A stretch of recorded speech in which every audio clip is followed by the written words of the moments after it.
दिवसाची सुरुवात येशूबरोबर. आपण जर कोणी आपल्याला असं सांगितलं की कोणाला जगायचं यासाठी कोणाला मरावं लागेल, तर थोडंसं आपल्याला ते विचित्र वाटतं. परंतु अवयवदानाबद्दल आपण बघतो की कोणाला किडनी हवी आहे, कोणाला डोळा हवा आहे, किंवा कोणाला इतर कुठल्या तरी शरीरामधील अवयवाची गरज आहे. अशा वेळेस कोणतरी ते अवयव आपले दान करतं. परंतु जर मला कोणाचे तरी अवयव हवे असतील तर कोणाला तरी मरावं लागतं. याचाच अर्थ मला जर जगायचं आहे तर कोणाला मरायचं आहे. जुन्या करारामध्ये आपण वाचतो की ज्यावेळेस मोशे इस्रायल लोकांना गुलामगिरीतून ज्यावेळेस बाहेर काढण्यासाठी प्रयत्न करत होता, त्यावेळेस परमेश्वरांनी ह्या मिसर देशावर अनेक पीडा आणल्या. आणि त्याच्यातली शेवटची पीडा म्हणजे त्यांनी सर्वप्रथम पुत्र मारून टाकले, म्हणजे जनावरांची आणि माणसांची सुद्धा. आणि ज्यावेळेस ते प्रथम पुत्र मारले गेले त्या रात्री त्यांनी इस्रायल लोकांना सांगितलेलं की तुम्ही एक कोकरू कापा आणि त्याचं रक्त तुम्ही दरवाजाच्या कपाळपट्टीवर लावा, आणि जेणेकरून तुम्हाला काही होणार नाही. आणि मग ते शेवटची पीडा अशी झाल्यानंतर इस्रायल लोकांना त्या ठिकाणून जाऊ दिलं होतं.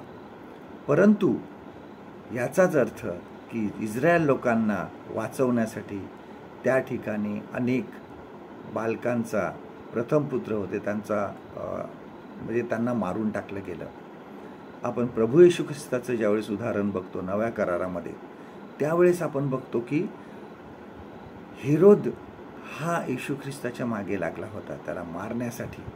मागी लोकांनी ज्यावेळेस त्याला फसवून ते दुसऱ्या बाजूने निघून गेलो त्यावेळेस त्याला अतिशय राग आला आणि त्यांनी यरूशलेम आणि त्यातील आजूबाजूच्या परिसरामधील 2 वर्ष आणि त्यातील आतील सर्व बालकांना मारून टाकलं.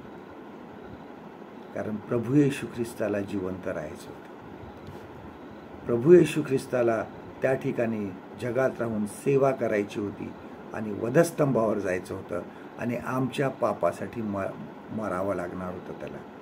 ह्यासाठी त्या बालकांचा जीव घेतला गेला, कारण आम्हाला जगायचं होतं.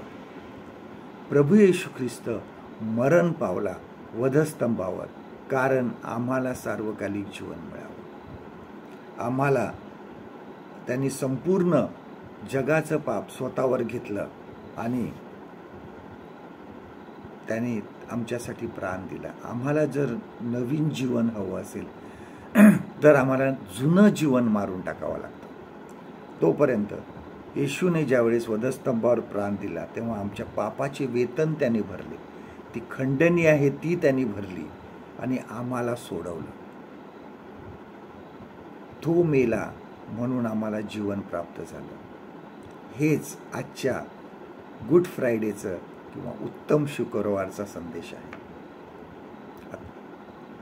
आजचं देवाचं वचन आपल्यासाठी हे आहे, यशाया ह्याचा 53 अध्याय 12 वचन, आयझाया चॅप्टर 53 and verse 12. त्याने आपणास अपराध्यास गणू दिले, त्याने बहुतेकांचे पाप आपल्यावर घेतले व अपराध्यांसाठी मध्यस्थी केली. परमेश्वर करू आजचा दिवस तुमचा आशीर्वादित.